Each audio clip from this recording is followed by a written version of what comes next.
Just to avoid any misunderstanding, I'd like to mention, I just was not there when the President of the Council started speaking, that the rendition of the meeting of the Council was entirely a personal rendition of the President of the Security Council. It did not reflect a joint position of the members of the Security Council.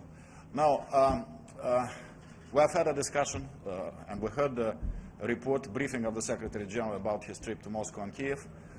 My first impression was that some colleagues in the Security Council were sort of trying to artificially whip up the atmosphere of international crisis. And frankly, I don't know why they are doing that, because on the one hand, they say that, we must all have dialogue, look at the situation, avoid further escalation of the crisis. But this effort to whip up artificially this atmosphere of an international crisis, I think is not helpful at all. We need to see the situation as it is. And the situation is that there is obviously a crisis in Ukraine. And we all need to think of how help the Ukrainians get out of that crisis. And Russia has very specific views about it. We were asked what those views were by our international colleagues, and we spelled them out very clearly. The armed groups must be disarmed, the radicals must be reined in, and most importantly, there must be a constitutional process. There must be a constitutional assembly, and the results of the constitutional assembly must be put to referendum. And then there will be a situation, a new constitution, where all the regions of the country will be comfortable about where they are, about their rights, and about where their country is going. And unfortunately, those messages were sent to our international interlocutors and to the Ukrainians. Of course, the Ukrainians are also aware of our view of what needs to be done in their country for it to come out of this crisis. So for people to say that somehow it is for Russia to make the next move, I did not quite understand from this discussion we have had in the Security Council what they want of Russia. We made our position clear from the outset, from the beginning of the crisis in Ukraine. Our line was that we want to work together with the Ukrainians and the international community in order to help Ukraine. You remember when this project came up of association agreement with the European Union, and the Ukrainians started having doubts about the wisdom of that agreement because of the hardships it would entail for them. They proposed that we support it, that we have trilateral discussions between European Union, Ukraine and Russia about the many economic problems they have. So our position is very clear. We believe we know what the Ukrainians should be doing to take their country out of this political crisis. But they seem to be either unwilling or unable to do the things which are required for that. And our international partners insist that the only way out is to have this presidential election on May 25 in a situation of political chaos in the country. Are even some regions of the country going to participate in those elections? What will be the effect of those elections if some regions of the country do not participate, or the turnout is very low in the course of those elections? Somebody must have a serious look at this all. Somebody must seriously think through what they are doing and the consequences of certain actions they are advocating. So we have serious concerns about where things are going. Another thing which needs to be added is that there is no political leader in sight who might be able to unite the country. All the politicians one can hear about are extremely divisive for the Ukrainian society. The other thing which is going to come up in the next couple of months is most likely a dramatic decline of the living standards of people because of IMF package, which now has been proposed to them. So under those circumstances, to believe that somehow there is going to be a miracle vote on the 25th of May and then things will work out is not very responsible, and apparently is not considering the consequences of those decisions and actions. So Russia's position is very clear. But they don't want to accept those things. They don't want to understand those things, all the while saying that they expect something from Russia. So I hope this discussion we have had today, which is the 9th, I think, discussion in the Security Council, may help a little bit. But I'm becoming a little desperate because I know that Foreign Minister Lavrov has spoken very clearly on numerous occasions to Secretary Kerry and other counterparts. President Putin has always been on the phone, as you know, on numerous occasions with various international political leaders, President Obama, Chancellor Merkel, and others. And we made our position very clear, our thinking very clear. If they don't accept it, they should not blame us for the continued destabilization in Ukraine. But it's not a blame game. We are there to help. We hope somehow this dialogue, they are urging us dialogue. We made our bid in that dialogue. So if you want dialogue, please respond to what we have been saying. And they are responding sometimes, but the response is that, well, but you know, the Ukrainians, they understand the importance of constitution, but can they do it now? Can they do this constitutional assembly? There is nobody to organize the constitutional assembly. Well, if there is nobody to organize, maybe this is exactly the role of the international community. This compact support group we have been proposing to help them organize those things if there is nobody currently in Ukraine who can take this responsibility of organizing those things. So it is disappointing that those things which are obvious to us do not seem to sink in the minds of our international interlocutors and our Ukrainian colleagues. What was your view of 100 countries voting with the General Assembly in favor of the General Assembly resolution that said that the referendum was illegal? My view is that it showed that 93 countries refused to associate themselves with this decision, which is not a wrong decision and which is a confrontational decision, a decision which does not correspond to realities. And we know that of those 100 countries who supported the resolution, many were submitted to rather cruel arms twisting in the course of the preparation for the vote, and they were coming up to us and apologizing for their vote. But this is a political life, you all know that. A very specific question. The Secretary General has raised an issue regarding the nuclear issue about Ukraine, that the Budapest Agreement means that Ukraine has lost its nuclear umbrella. In other words, does the Budapest Agreement really dictate that any attack on Ukraine should be responded by any other country? No, it's a political. First of all, I think it's quite clear, and we should not forget that the non-proliferation treaty is there. The Budapest Memorandum was a political declaration, and the core of that declaration is the sovereignty of Ukraine, and those, including the United States, who in the course of that crisis flagrantly violated the sovereignty in Ukraine in creating this crisis and ousting the sitting president of a country to which they gave assurances of sovereignty. They should assume the responsibility for undermining this memorandum, first of all. Please. Mr. Ambassador, you say that the Russian position is very clear. You've been trying to deliver. President Putin has been trying, Lavrov has been trying. They are not listening.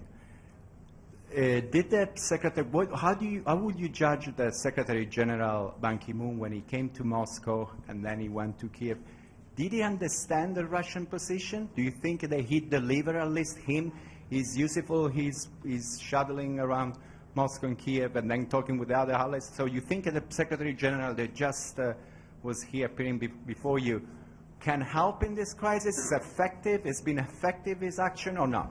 Well, first of all, I think that the Secretary General has tried to do his best. He requested a meeting with President Putin, and he was received by President Putin very quickly. He made a trip to Moscow. He saw President Putin. He saw Minister Lavrov. He went to Kiev. So I think he did his best. Under the current circumstances, I think for the Secretary General and for some others, it's also important not to do too much. You know, sometimes when you try too hard, you do various things in order for something to be done, which in fact may turn out to be counterproductive. And I hope that is not going to happen. Yes, Mr. Ambassador, the Secretary General just told us before that he's concerned about the division within the international community regarding this issue, and also he said that somehow, if he understood well, he got assurances from President Putin then there is not going to be another next Russian move within Ukraine.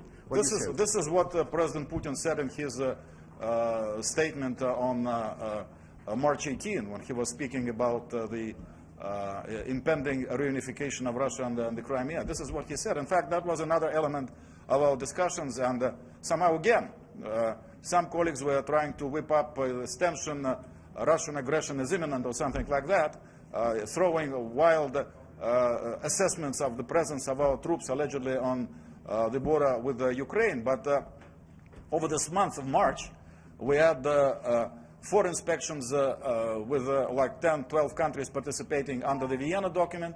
Then we had inspections from US, I think Germany and Ukraine under Open Skies treaty. So we've had a number of inspections, and none of them told us that they saw anything particularly disconcerting. I'm sure that if they saw something dramatic, they would have raised hell over it immediately, but that has not happened. Also, you probably heard that today President Putin gave instructions to our Minister of Defense to return back to the Ukrainians the military hardware they left or is being left in Crimea as the Ukrainian military depart.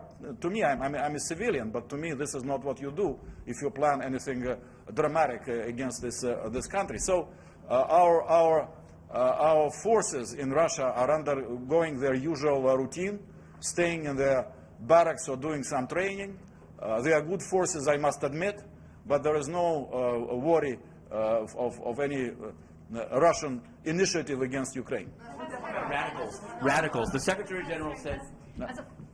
As a follow-up to that, you also said yesterday, in your own words, that southeastern Ukrainians are very worried. So if President Putin is saying there's no intention to go there militarily, what will Russia do? Will they talk to Ukraine about what they feel are southeastern Ukrainians worry about Russian TV channels being turned off and the like? I'm sorry, I didn't. No, there are many troubling elements about the situation in Ukraine. Russian TV channels being turned off is one of them, because people there, I mean, they're used to watching Russian television, so it's something which they see as a hostile act from Kiev. But this is a part of the very complex situation in Ukraine. Would a constitutional convention, would that help the people who are worried about the current Ukrainian situation, the people in Ukraine? Is that what you think would be This is our strong needed? belief. You know, in Ukraine, every time a new president comes in, they change the constitution. They change the constitution to suit a particular politician, a particular setup, play between various political forces at a given moment. And this is not healthy, of course. This makes people nervous. And also, the current constitution does not provide for sufficient rights of the regions. You remember, maybe, that at some point in our recent history, we changed the system, and the president started appointing governors. And we were criticized internationally. For some reason, it was seen as a non-democratic move. Now we have changed that again because we have reached a new level in our political development, feel more confident, etc., etc. But this is what they do in Ukraine. They send people from Kiev, sometimes with very bad reputation. Notorious corrupt oligarchs are being sent from Kiev to eastern regions of Ukraine, and of course, people don't like it, and they want to be able themselves to elect their governors. They want to be assured that somebody in Kiev will not switch off, the Russian language receivers. They will be able to speak the language they speak in, because it happens to be their mother tongue. So all those things, we believe, need to be reflected in a new constitution, which could become the result of a constitutional assembly and a referendum. Ambassador, the White House just announced. Ambassador, thank you. For years that I've been here, we always saw you as a supporter of the sovereignty and integrity of the independent states, which is not the case now. Is this double standard or what? No, it is the case. We read the UN Charter from cover to cover. And the first article of the Charter is equality and self-determination. Then the Charter moves on, speaking about sovereignty, territorial integrity. All those are extremely important principles. And in each particular case, they need to be viewed against the background of the historical and political circumstances. We believe that what happened in Crimea is a very, very special case, the mother of all so generous cases, as Latin speakers would say. We at length explained why it happens to be the case, so we responded to the will of the people in the Crimea as reflected in their referendum. That was the right thing to do, the only thing to do. Thank you, Mr. Ambassador. On the issue of elections in Ukraine, are you actually calling for these elections to be delayed and saying that if they do go ahead on May 25th, that they won't be fair? And how would you answer critics who say, well, you know, there was a referendum carried out in 2 weeks in Crimea. This is an election that's actually got a few months. Well, what we believe is that the idea of the February 21 agreement was the right idea. First, to have a constitutional reform, and then presidential election towards the end of 2014. With a kind of public mood and the desire of the people to be reunited with Ukraine, which has been expressed over 60 years, they could have done that referendum in 2 days. In 2 days. Thank you very much.